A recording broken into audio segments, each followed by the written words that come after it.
Ever wanted to get sweet aerial footage of your subject? Maybe you're like out hiking or skiing somewhere and you're like, dang, it would be nice to get some drone footage.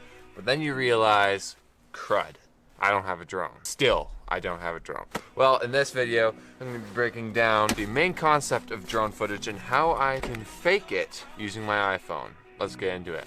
What's going on, everybody? It's Matt with Matt's Media. Basically, whenever you think of drone footage, you think of big mountains, lakes, you're above the tree line, you know, you're hiking, whatever. So if you can get your camera super high above your subject, then great. But there's another way of looking at it. I found that it's actually really helpful. Here's the concept. Scale, okay? You're comparing the size of your subject to something much larger in size. So your subject's a person, say they're walking on a ridge somewhere and there's mountains in the background.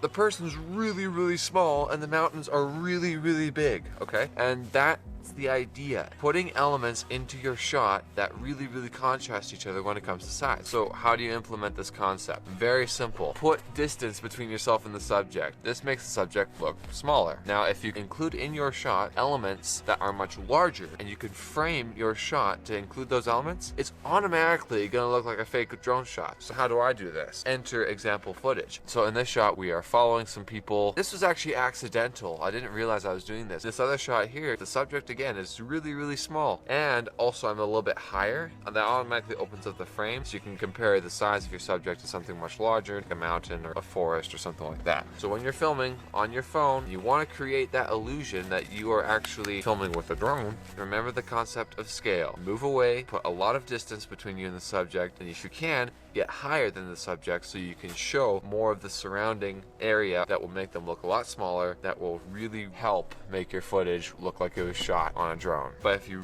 really want to level up your iPhone footage even more, check out this next video where I break down the #1 method I use to get stable footage out of an iPhone SE.